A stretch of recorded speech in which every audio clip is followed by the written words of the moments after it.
The PFA Young Player of the Year, Trent Alexander-Arnold. There's always been a few question marks lingering about his ability to defend in comparison to some of the other right-backs within the division.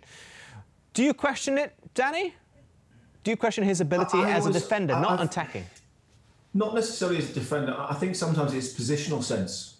You know, because he is encouraged to get so far forward and he is such an attacking threat, you know, he's absolutely superb going forward. You know, his assists, you know, all those types of things. But there are times where he gets exposed. You know, he's too high up the pitch and there's often a gap in behind him. And then, as Stephen says, you're running backwards, and that's not good as a fullback. You know, as a defender, you want everything in front of you. He is still incredibly young. You know, for the amazing talent that he has, the success that he has, he is still so young in terms of a defender. Defenders tend to get better as they get older. You know, look at Van Dijk. You know, it's taken him a while to get to his peak, to have that experience. Defending is often not about how good you are at tackling, not about how good you are at intercepting. It's about putting yourself in the right position at the right time. And you only get that through experience, by playing season after season after season. You look at, you know, Carvalho when he came to Chelsea, how good he was. It didn't have great legs. John Terry, you know, that even towards the back end of his career, people wrote him off, and then he came back and was one of the best centre-halves in the Premier League. Ivanovic, the same. You know, experience is everything as a defender. And Trent will get better. You know, he's learning all the time. Yes, he's brilliant at going forwards, and he will keep getting better at that. But that defensive side of it, that will come in time. You know, that youthful enthusiasm, great going forward at times, sometimes just needs to be curbed, and he just needs to have a look over his shoulder and just try and spot danger a little bit quicker at times. Stephen? I think there's also an argument where I think often he has his better games when Milner plays on that right-hand side, because there's an experience from James Milner to know that Trent Alexander-Arnold's going to go forward, and he almost just slots into that right-back position and fills that position for him. And then he doesn't look like he's being exposed because Milner spotted the danger. I think when you see the game today, he's obviously got Naby Keita on that side of the pitch. He is not a defensive-minded player at all. Everything that Naby Keita does is forward-thinking. He switches off defensively. So then you've also got Mo Salah on that side, doesn't want to defend. When you look at the left-hand side of the pitch, Andrew Robertson, when he goes forward, Gini Wijnaldum will fill in for him. He'll cover that side of the pitch. And Sadio Mane will as well. They automatically read it. Van Dijk's on that side as well. There's an inexperience on the right-hand side. When you think of Joe Gomez, we're talking about the age of Trent Alexander-Arnold. Joe Gomez is still a young defender, relatively inexperienced, even for the amount of football he's played, that he doesn't quite read that situation as well as he could at times. But like Danny says, Trent will get better. He'll understand the position better. But I think there's a dynamic with the midfielder where he could probably help out more. Well, we're just coming out of an international break, if you can call it a break. Saw England in action. I believe that next window will actually have 3 England games in the space of a week. That's how compressed the fixtures are for this season. Is he still number 1 at right back for you, Danny? Because Kyle Walker, Trippier over at Atletico Madrid, Wan-Bissaka at Manchester United. You played in that position, Danny, for England at a World Cup. What's your opinion on this? It's very difficult, because this now becomes about opinions, and this becomes about the way that you want to play. Now, I think Kieran Trippier is fantastic. Kieran Trippier has got great balance. He's very good at going forward. His delivery from set pieces is exceptional. Gareth changed the formation to accommodate Trippier as the right wing back to get his delivery in forward areas during the World Cup, and obviously Kyle Walker plays a third centre half. So that's Kieran Trippier is very good going forward.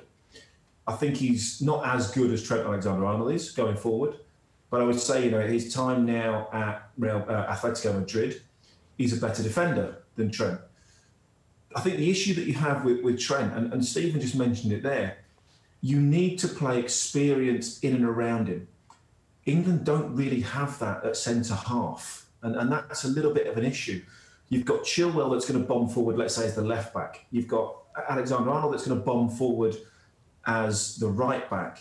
Who do you play in the holding role? That might be Declan Rice, who's a young player himself. It could be Calvin Phillips, who's very inexperienced at that level. What centre halves have England got? Harry Maguire and who else? Again, inexperienced players. So, Kyle Walker is still very, very good. So I think it's a bit of a dilemma for Gareth. And it's not anything against Trent Alexander-Arnold at all, but he needs help. You don't win World Cups, you don't win Euro Championships with a very, very young team. It doesn't happen. You've got to have some experienced players within that. So, again, it just depends on the other personnel who are around and also the way that you want to play. And I think up against the very, very best teams, they will look at Trent Alexander and think that we can exploit that space. And also we can exploit that space because the right-sided centre-half isn't experienced enough to go across and cover. So although he's probably the best player, does he always fit into the best team when you might have to defend a little bit more? At Liverpool, they're always on the front foot. They're always going forward. When you come up against Germany, when you come up against Spain or Italy or whoever it might, Brazil, whoever it might be in a major tournament, you are not going to dominate possession. You are not going to be able to run forward at every opportunity. And I think, Gareth will have to look at it over the course of time and work out what is best for the team, not just necessarily pick the best players.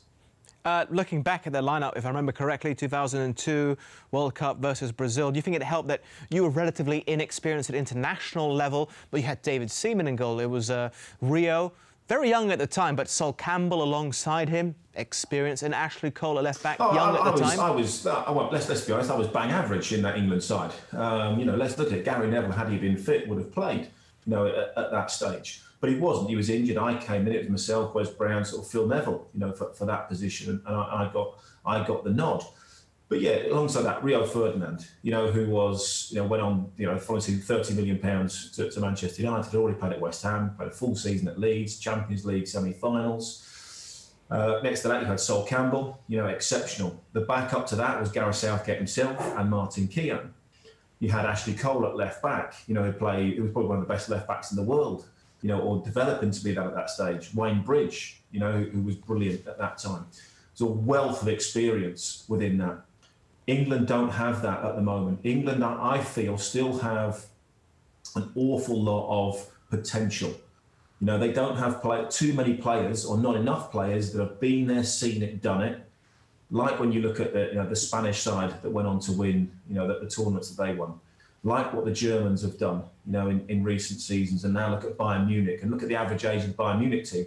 Yes, there are some young players in there, but there is also some incredible experience within that squad. When you look at Neuer, you look at Lewandowski, you look at Thomas Müller, everything that they bring to the party, and that's what you need, to be a successful team. And we always talk about, that there's the squad of 92, it wasn't just kids that played in that. There was a lot of senior players in that, in that Manchester United side. And you need a mix. You need experience and you need youth, and you need the two to blend together perfectly.